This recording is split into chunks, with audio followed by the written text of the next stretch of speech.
नमस्कार दोस्तों, आज हम बात करेंगे उस रहस्यमय मंत्र की जिसके प्रभाव से मौत भी हमारे पास नहीं आ सकती। भगवान भोलेनाथ जी का वो मंत्र जिसे महामृत्युंजय मंत्र कहते हैं।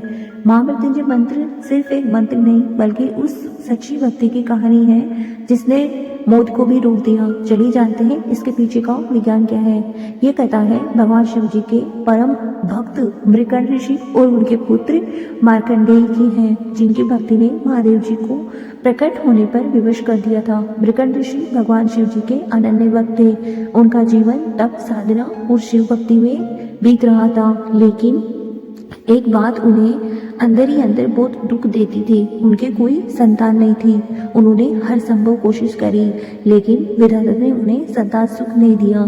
तब उनके मन में विचार आया कि जब महादेव जी पूरे संसार के नियम बना सकते हैं तो वही चाहे तो इन नियमों को बदल भी सकते हैं। इसी विश्वास के साथ उन्होंने भगवान शिव जी को खुश करने के लिए घोर तपस्या शुरू कर दी।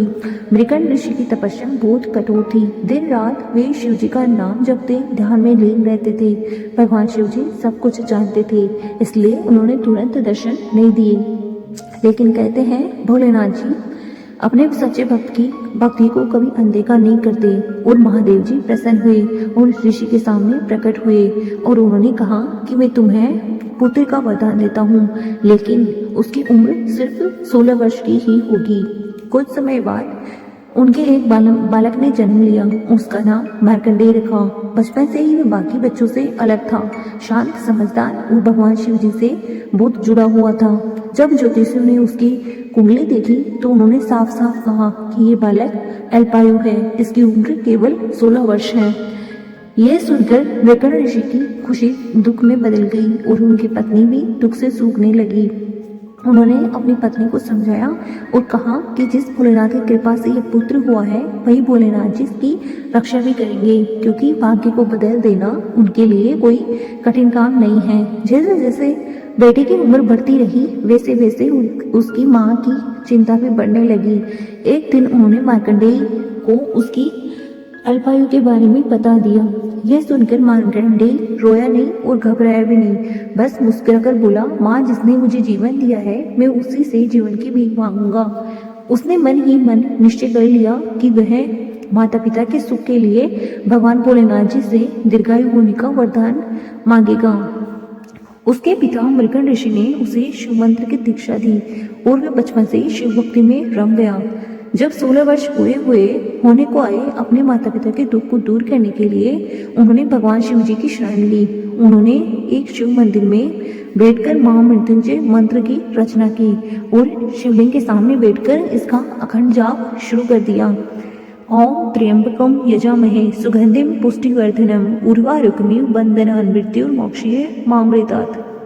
समय पूरा होने पर यमदूत मार्कंडेय को लेने आए, लेकिन जब उन्होंने देखा कि बालक महाकाल की आराधना में लीन है और अखंड जप का संकल्प लिया हुआ है तो वे उसे छूने की हिम्मत नहीं कर पाए। यमदूत वापस यमराज जी के पास गए और बोले कि हम उस बालक को नहीं ला सके।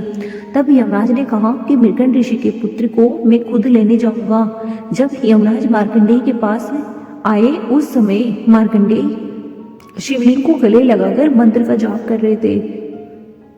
यमराज ने उसे खींचकर ले जाने की कोशिश की। तभी एक जोरदार हुंकार से पूरा मंदिर कांप उठा।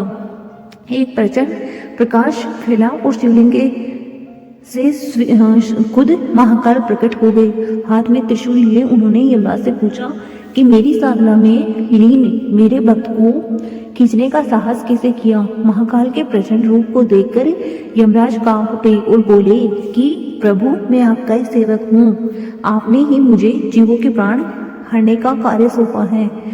तब भगवान शिव जी का क्रोध शांत हुआ और उन्होंने कहा कि मैं अपने भक्त की स्तुति से प्रसन्न हूँ और मैंने इसे दीर्घायु होने का वरदान दिया है, इसलिए तुम इसे नहीं ले जा सकते। यमराज ने भगवान शिव जी की आज्ञा स्वीकार की और वचन दिया कि जो भी मार्कंडेय द्वारा रचित महामृत्युंजय मंत्र का श्रद्धा भाव से पाठ करेगा उसे मैं कोई कष्ट नहीं दूंगा। महाकाल की कृपा से मार्कंडेय दीर्घायु हो गए और तभी से महामृत्युंजय मंत्र को ऐसा मंत्र माना जाता है जो काल को भी परास्त करने की शक्ति रखता है। तो ये थी उस अटूट विश्वास की कहानी जिसने मौत को भी रोक दिया। उम्मीद है महामृत्युंजय मंत्र की ये महिमा आपके जीवन में सकारात्मक और साहस लेकर आएगी।